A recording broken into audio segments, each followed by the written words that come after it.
Echo, trigger and content warning. Echo contains themes of an adult nature, including violence, torture, drug usage, and harsh language.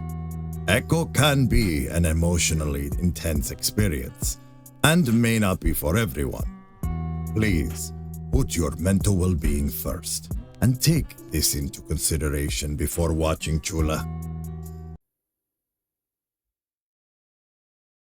Wednesday. A party popper.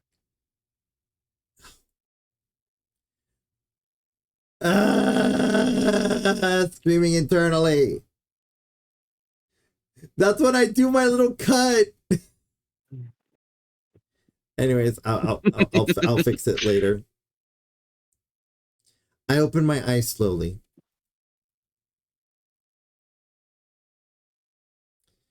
The pressure in my head tells me I didn't nearly get enough sleep.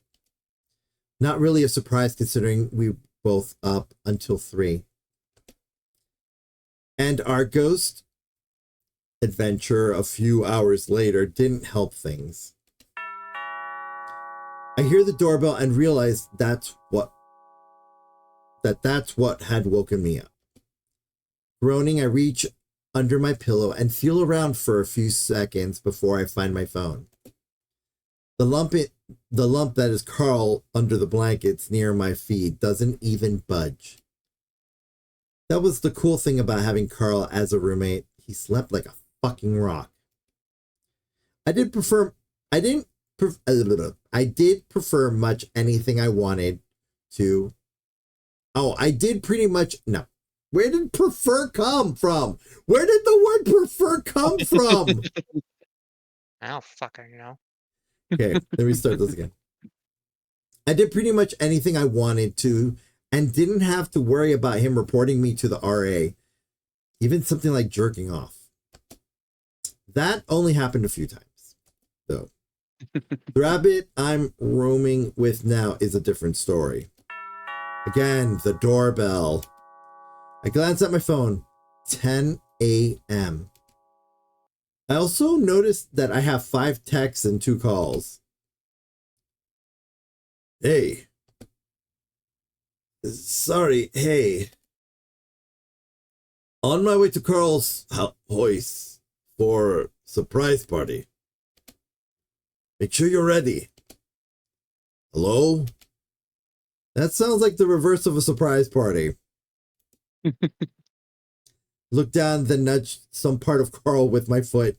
Judging by the thickness and consistency, I'm pretty sure that's his ass. He grunts. What? Think someone's at the door. Doesn't say anything for a few seconds later. His guttural snores start up again. That is such a fucking mood. This time, I really dig my foot in and he yelps loudly, sitting up so fast his horns bang against the wall. Oh, ow. Yeah, pow. He squints against the sunlight pouring in between the blinds, which turns his emerald eyes into an almost mint green. He raises one paw to block the light and looks at me frowning. What the hell was that? The doorbell goes off again. Door! Carl blinks at me, then slumps back down on his pillow, waving a paw lazily in the air. Let it ring. Let it ring. Oh, sorry, that's you. Sorry, I did it to you this time. Yeah! Let it ring. They'll go away eventually. Huh? Are you sure? He flops his paw around again. Solicitor, trust me, they see this house and make a beeline. No one else visits. I sigh, looking back down at my phone. Oh, look, Leo texted me. That's probably him at the door.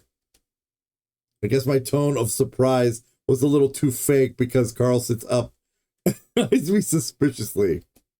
Well, you can go ahead and answer it. You're allowed to touch my door. I sigh a little harder this time.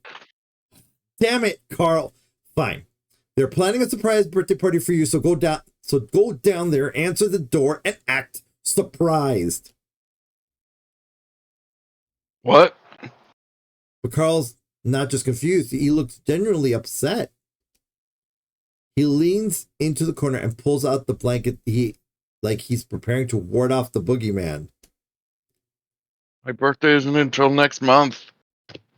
I pause watching him. I know, but we didn't have much to do, so Leo thought. I slide off the bed and start putting on my jeans and a shirt. Come on, I'll go down with you. Carl covers his face and rubs hard, the short fur on his muzzle bristling out the little spikes around his fingers. I just wanted to relax today, you know? Isn't that every day for you? I laugh to lighten the jab, but Carl just frowns. Well, not with you. I'm starting to wonder if all of this isolation has worsened Carl's issues. It has really gotten the better. I'm starting to wonder if all this isolation has worsened Carl's issues. If he's really gotten the help he needs. That all this hiding out is just blanketed the problem and let it fester underneath. No. This is a reminder. No. Take up the dogs out for a walk. Oh, goodness.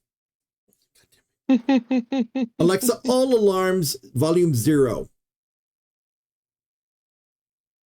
Set to 0 for alarm and timers. Damn it! Fuck this up! 3, 2. We can relax. We can relax. We're all friends here, Carl. Come on. I pick up his clothes left on the floor from yesterday and toss them at him.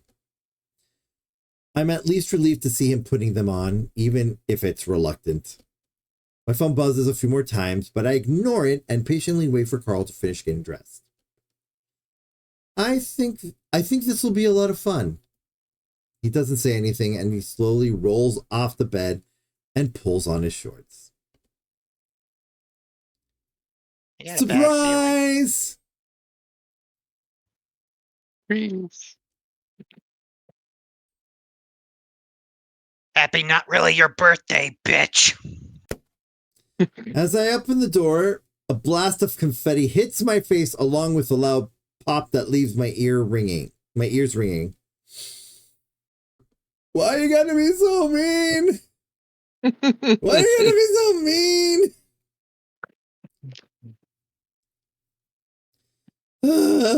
Anyway, as I open the As I open the door, a blast of confetti hits my face, along with a loud pop that leaves my ears ringing. TJ, not in the face. Sorry.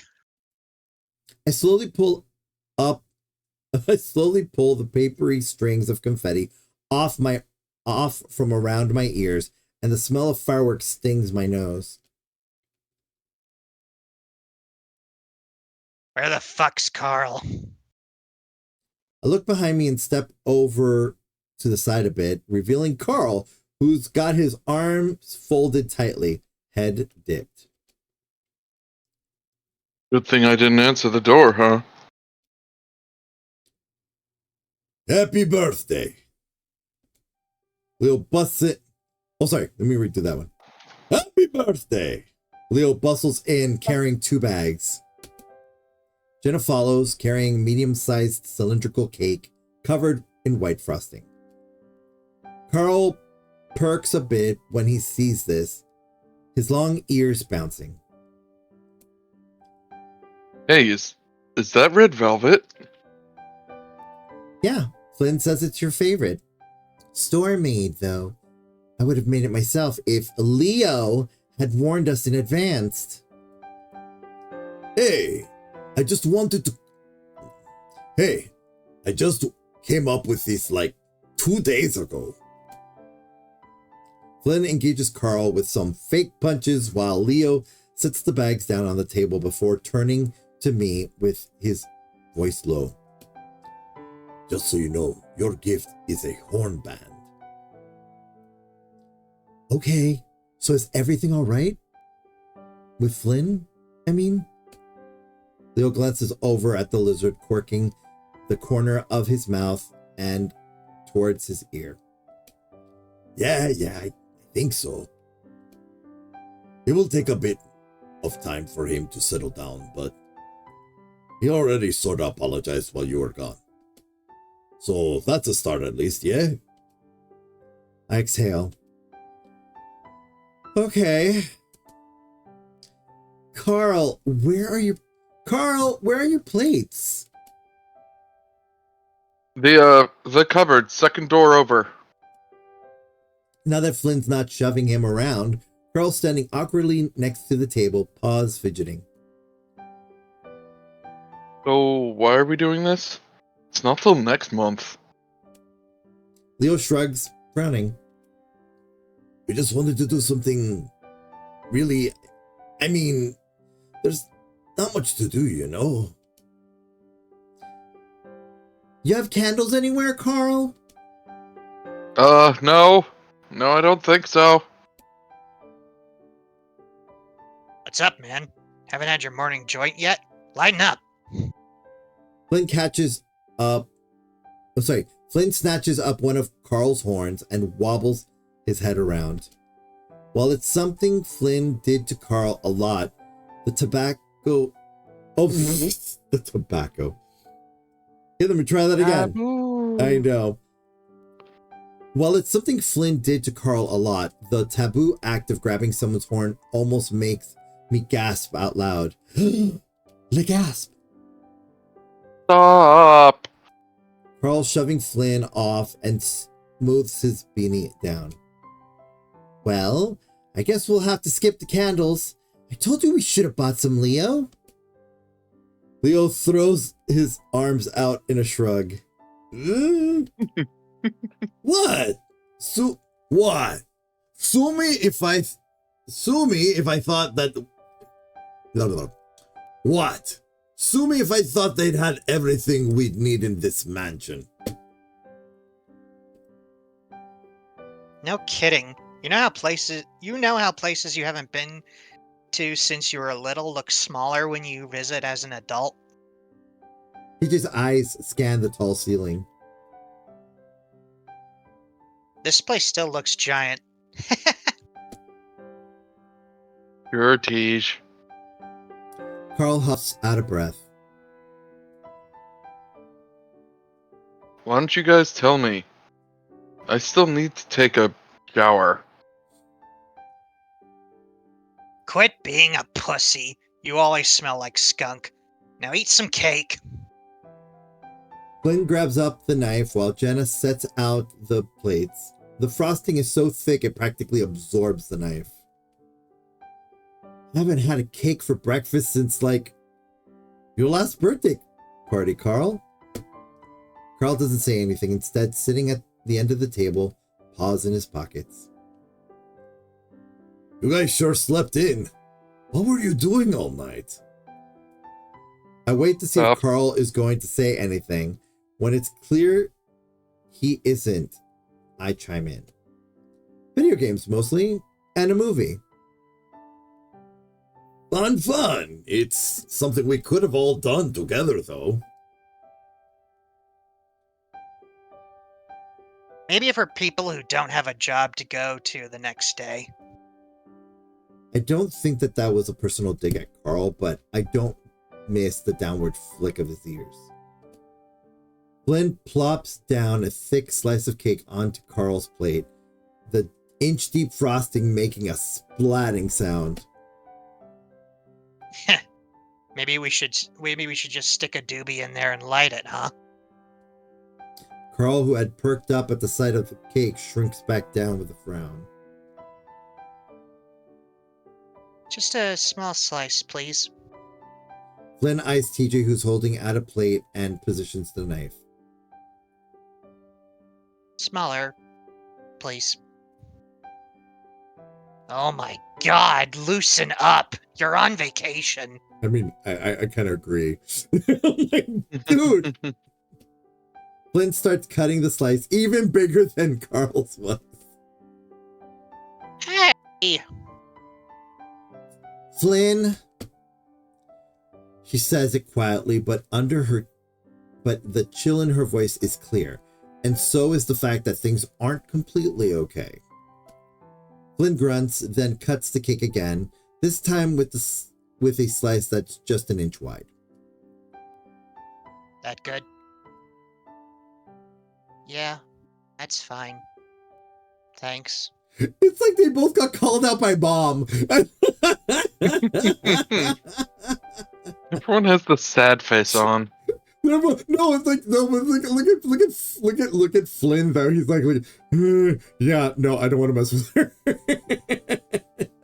All right, here we go. Teacher moves away to sit down, and the warm glow of our little get-together chills. But Leo chips in with a laugh. Make sure Chase gets a real big chunk. He's getting way too skinny. I don't argue, and Flynn slaps down a large slice on my plate. A little notch in the center where he tried to cut Teej's. I sit in the vacant seat next to Carl, where he's resting a cheek at his paw, methodically shoveling the cake into his maw. Everything okay? Oh, yeah. Yeah, everything's good. I'm about to ask more, but Flynn points across the table at us. Hey, Leo, want to tell them about what we saw on the way here? Oh God, no! I look at Leo inquisitively, and even Carl's ears perk up a little bit. What? Leo purses his lips like he's trying to decide whether or not to tell us. Now might not be the best time. Flynn rolls his eyes. Screw it. You know Janice? The waitress? Yeah, the methed out one at the diner. Come on, Flynn. Well, anyway, we were driving up Main Street toward the field, with rusted barbed wire and stuff. TJ's hiding his face and with a paw as he stares down at his cake. Uh-huh. Well, when we turned around the bend, we saw Janice. He keeps pausing for effect, and it's getting annoying. Okay, what happened? Well, she was all crouched over, staring at the road, and Leo starts driving up to her. I thought she was having, like, a heart attack or something. Yeah, well, as we get closer, we saw that her pants were down. I recoil a little, not having expected that at all. What? Yeah, and when we pulled up next to her, she just grinned at us, and then... Flynn snorts out a laugh, covering his face, like he still can't believe what happened. Can we please not talk about this? It just makes me feel awful. What? Well, she... It's unusual to see Flynn at a loss for words. Well, she just started pissing. What? Why? I dunno. She just smiled at us and started pissing. Heard it first, then looked down and saw it. Then Leo hit the gas. Flynn sits back, done with his story, not exactly looking pleased with himself. Furrow my brow in confusion. Look, I would too. Janice? She was one of the more well-adjusted people living in this town. Leo lets out a cough into the awkward silence. I'm still trying to figure out what exactly happened. Like, maybe we missed something. Either way, she seemed fine a few days ago. Well, now I have more reason to never go into that diner again. We sit there awkwardly. I notice Carl is still staring down at his now empty plate. Still can't figure out why Carl's being so quiet, but I see an opportunity to get him to talk. And change the subject. Hey, didn't we have some weird stuff happen, Carl? Carl looks up at me. Huh? You know, the sounds we were hearing. Oh, yeah. What kind of sounds? Like bumping sounds and voices. That sounds creepy. Yeah, and Carl just charged down there like he wasn't even scared. That seems dangerous. Carl finally gives a little smile. And, well, having a hard head can make you act crazy sometimes. So, did you find anything? No, we weren't sure what it was. I'd watch out. Sounds like you got a pair of hobos banging out in your basement. As we eat, Jenna leans over and starts pulling out presents from one of the bags. Sorry, Carl, we didn't have enough time to wrap these up. It's fine. She pulls out a comic book from TJ, a poster from Leo, and a manga from herself. I know you hate these things, but I think you should give it a chance. I'll take a look. Thanks. And then this horn band is from Chase. She pulls out an orange and black band from the bag. The colors of my school, Carl's former school. Oh. He seems to be struggling to find something to say. Thanks. I don't know if people still wore these. Leo suddenly shifts against the counter, realizing that he had to explain my present. Well, they're making a comeback. We saw a couple of rams and then a stag that had it like 5. Was like, well, they're making a comeback. We saw a couple of rams and then a stag that had like 5 of them on. Carl glances at me and I can tell he probably knows I didn't get it for him. Mainly because of this university logo and also because we made fun of them together a few years back about how bro-y they were. I don't know if I should feel embarrassed or not, but my cheeks burn anyway. I promised myself to get him something thoughtful the next time we go into Peyton. Yeah, well, here's mine. Flynn reaches into his pocket and pulls out something small, hidden in his paw. He hands it to Carl, who looks confused for a second before the expression turns to one of interest. Wow.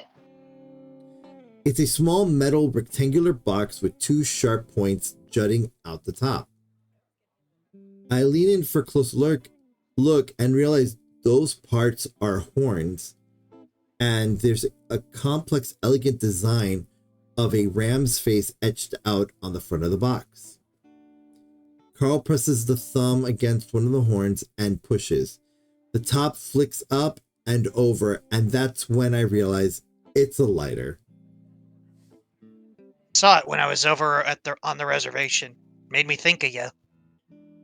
He reaches out and traces a finger along the horn and clicks it back shut.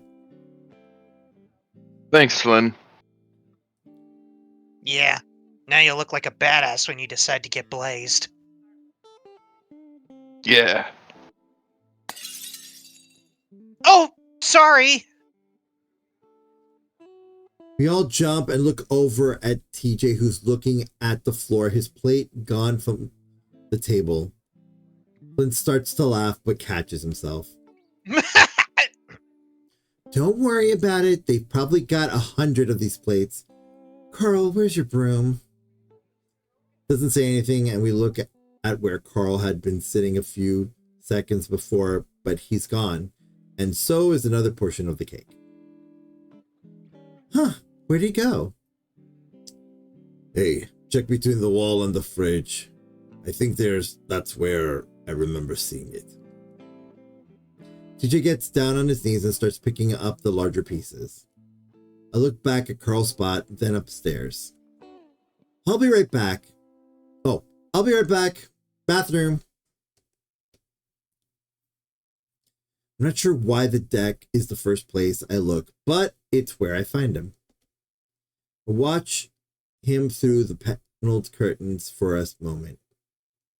He's sitting on a little swing set facing out towards the glaring bright desert. There's an empty plate with a fork next to him. He's also toying with the lighter Flynn gave him, flipping it open and closed a few times and holding it up to the light. Smoke wafts up from his lap where I assume he's holding a joint. Quietly, I slide the glass door and step out onto the wooden balcony. The deck, of course, nice and big, stretching half around the house. I see Carl's long ears switch at the sound, and he lowers the lighter down onto his lap, but doesn't turn around. Hey! He does turn around then and smiles. Yeah, I thought you were Leo or something. Would that have been a bad thing? I look around and then just decide to sit next to him on the swing. He'd have just pulled me back to the party. I look over at him. He looks down at his lighter, turning it over. He looks down at his lighter, turning it over in his paws, the hoof portions of his fingers making clacking sounds against the metal. This thing's always fascinated me. It seems like it should make holding things more difficult, but he managed just fine. Are you okay? Carl huffs out a chuckle and leans his head back against the cushioned backing of the seat. That's a great question. Everyone's always asking me. You just seem really uptight is all. Carl's demeanor is a lot more relaxed now, obviously. As if to emphasize that, although he takes another hit off his joint and holds his breath for a moment. Oh, I can't make the sound. Yeah. Okay, as if to emphasize that thought, he takes another hit off his joint and holds his breath for a moment, then he lets it out. The pungent smell envelops me. I just don't like being around so many people. You know that. Well, yeah, but you were fine around them these past few days. Carl rubs his forehead hard, with the paw holding the joint, using his palm. Yeah, well, things weren't about me then. I just felt a little bit put on the spot. He coughs. That shit just gets me nervous. Like, can't we just hang out and not make it about me? I don't say anything, annoyed again that I just can't grasp what he means. Am I making you nervous? Carl finally does look at me, then his massive horns swaying towards me. No, you never do, Chase. I do look away at that point, almost feeling self-conscious at the way he opened up to me. And thanks for trying to get me to talk earlier. Just makes me feel guilty, though. The way people try and include me in things and then I just disappoint them. But you just don't really force me into shit. Everyone feels like I need to do something. Why can't I just decide that for myself? Push against the ground, making the swing sway a little, trying to think of the right thing to say. I mean, it's good to do stuff, right? You just can't sit around doing nothing forever. I guess. It's just that I worry enough about it myself. I don't need other people doing it for me. I lean back in the swing for a bit, looking out over the desert. And I'm hungry. I wish I brought more cake with me. Not enough incentive to go back in? Not yet. I could go and get you some. He smirks at me. You one of those fat fetishists? Just feeding me garbage so my moobs get bigger? You don't have moves. I've felt them. Yeah, can't keep your paws off me. You have a real thing. Yeah, you can't keep your paws off me. You have a thing for my fat ass? I look over at him as if studying his figure.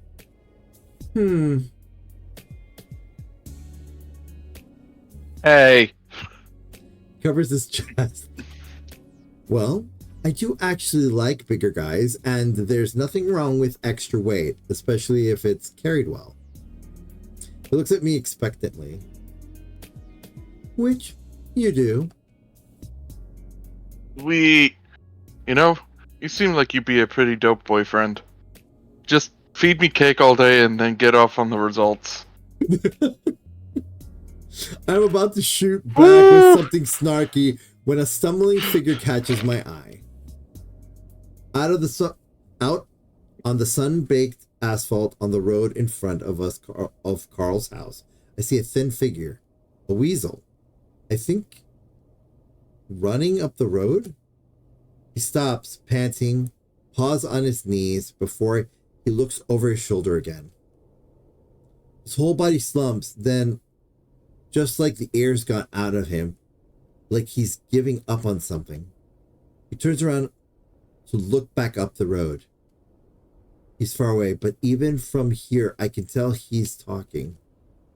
Carl looks over at my silence, then down at the road where I'm looking. Is that Duke? Yep, that's him. Must be on something. He usually is. Duke finally turns around and starts to cower, his paws up in surrender. His lips are still moving, rapidly reminding me of someone who's trying to say as much as they can before something cuts them off. What do you think? I trail off as Duke suddenly whips his head around and looks up at us, then starts pointing up at our balcony. Uh-oh. Let's hope the doors are locked. Carl's chuckling, obviously finding the whole thing hilarious, but I'm a bit more on edge. I don't really feel like he's high. Duke's movements are a lot more focused, more precise, like he's all there. And for some reason, it feels like he's looking directly at me. I furrow my brow, watching as the weasel turns toward us, sticking a foot out to take a step. The sound of sliding glass door. The sound of the sliding glass door wrenching open nearly makes me jump out of my skin. It actually did. I did jump. What the hell are you guys doing? Jenna marches around the swing set to stand in front of us, paws on her hips. Whoa, what's up, Jenna?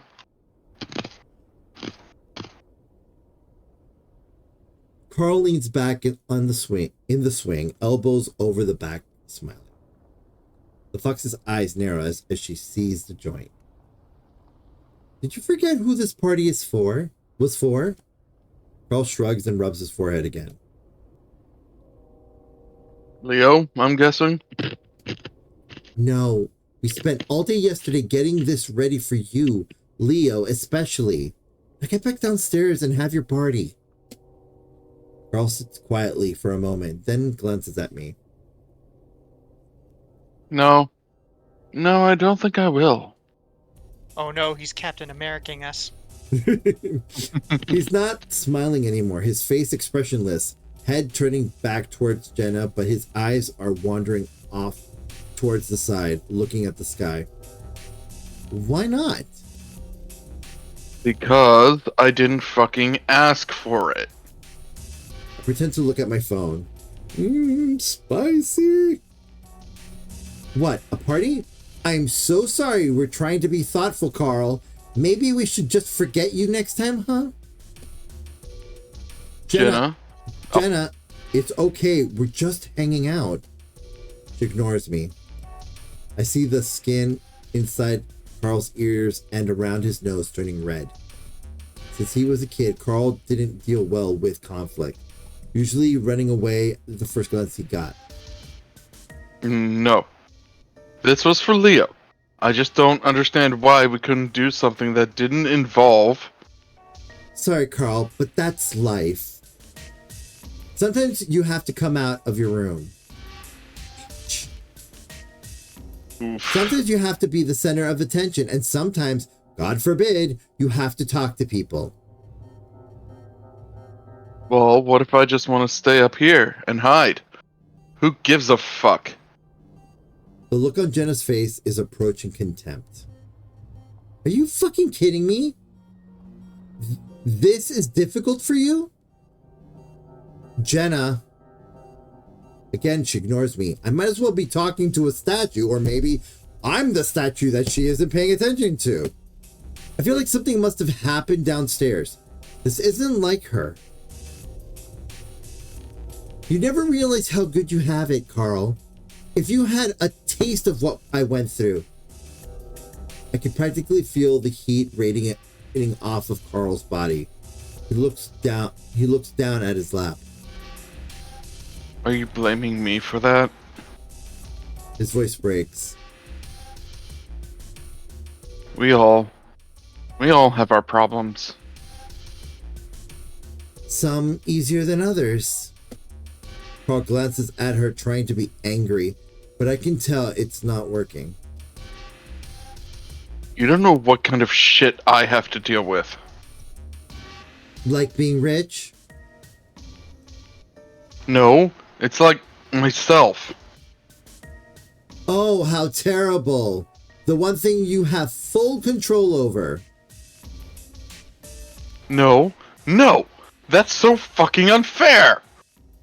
The quiver in Carl's voice doesn't exactly sound convincing, and the pot doesn't seem to be helping as I can see his fingers shaking. Just like life. Carl's face is bewildered. What the fuck did I do, Jenna? Did I say something wrong earlier?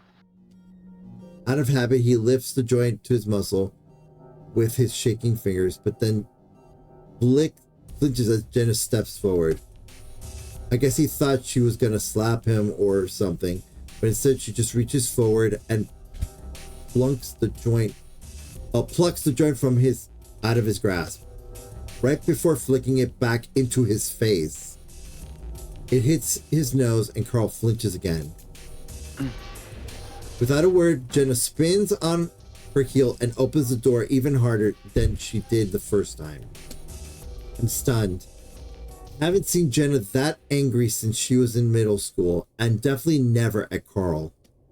Carl didn't say anything, instead rubbing at his nose, leaning back in the seat. The inside of his ears are still flushed with a deep red. What the fuck was that? I don't know. Something must have happened. That wasn't Jenna. I'll ask Leo about it later. I didn't do anything, did I? I shrug, no words come to mind. We sit in silence a while, listening to the train horns.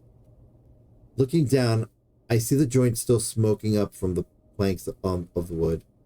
Slowly, I lean over and pick it up before holding it out to Carl. He takes it and looks at it for a second, raising his paws. He pushes, then takes a drag before flicking it off the side of the balcony. He lets his head sag, his big horns dripping towards the floor as he closes his eyes. Slowly, I put my arm around his shoulder. He leans into me, but doesn't pull away. And doesn't pull away.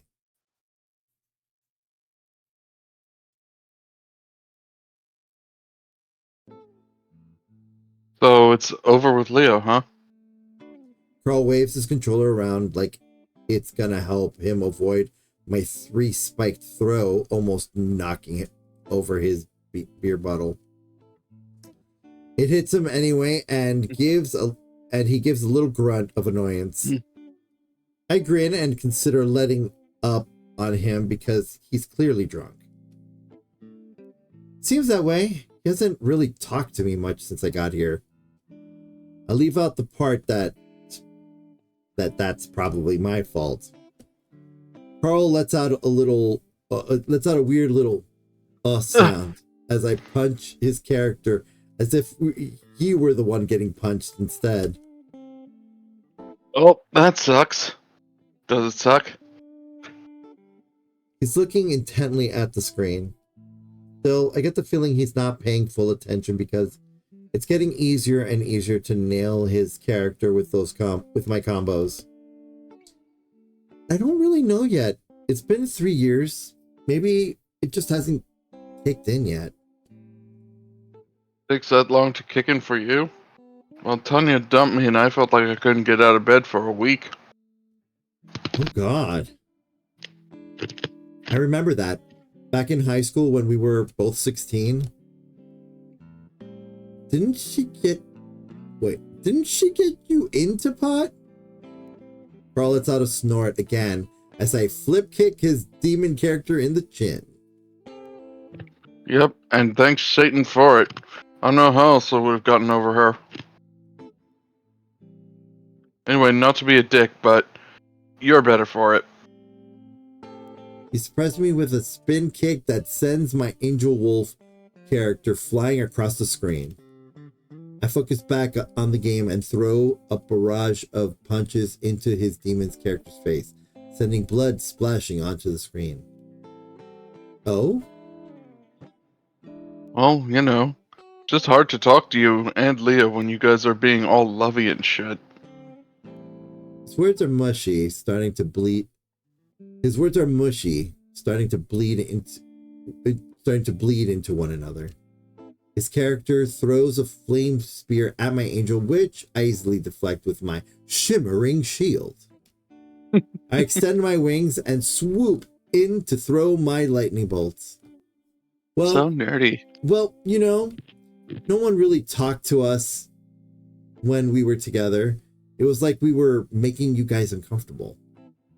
I watch his demon fly in the air, surrounded by a glowing white circle. Looking over, I see Carl frowning.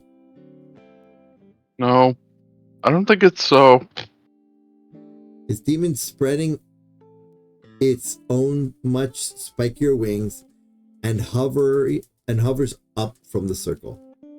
He reaches up in the sky and a red lightning bolt slams down into my character. You guys were just kind of self-absorbed. You couldn't call me once after you guys started dating. Huh.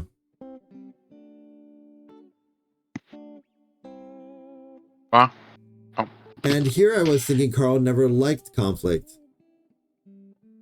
That sentence carried a lot of weight and a lot of years behind it. I'm not about to argue with him, though, especially after what happened with Jenna. That lightning bolt was it for my wolf angel, and his demon flies up and screams up the screen and flips us off as "Winner" is displayed. Well, there was college. Carl stretches, leaning back in the giant beanbag chair we were sitting on. I don't remember much of college anymore. He lays back in the chair and looks over at me. By the way, I have a job interview on Friday. My eyes widen. Don't act surprised, asshole. He hangs on to the last word with a lisp. You're drunk, but that's awesome. Where at? A print shop. Be a production assistant. Well, that sounds decent. Yeah, parents told me they'd buy me a car to get there. It's in Peyton, of course. But anyway, Flynn told me he'd give me a ride to the interview. But since you're here, He smiles. He gives me a lazy sidelong glance. While I usually wouldn't have an issue with it, the thought of how hard I'd been procrastinating my school project is starting to make my stomach churn. But hey, how often do you get? But hey, how often will I get to hang out with Carl when the break is over? I'd love to take you. You know, we were gonna go. We were gonna go out and do stuff tomorrow. Why don't we change your look? Get you new clothes or something for your interview. He keeps smiling. sounds great. So what's it? Oh, sorry. So what's it like? Kissing a dude. I let out a surprised laugh. What? You know, it's like more.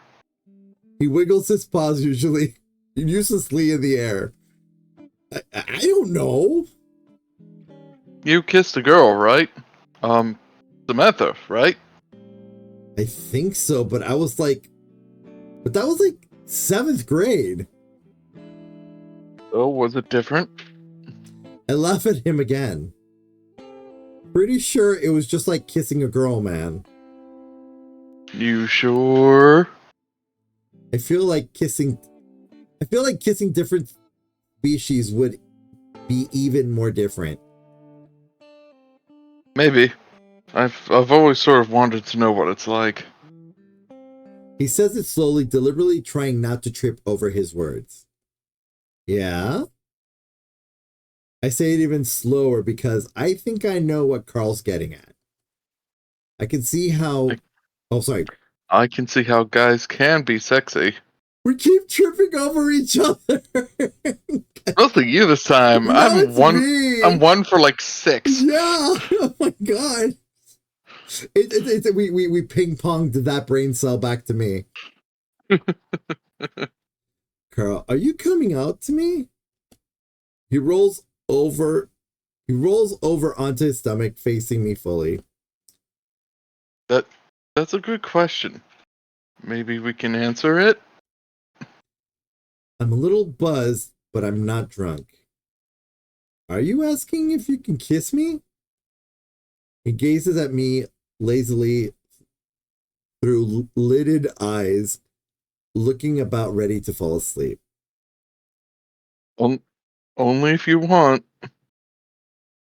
I've been asked to be the experiment of a few guys in the past in college, and I'd always said no, but Carl?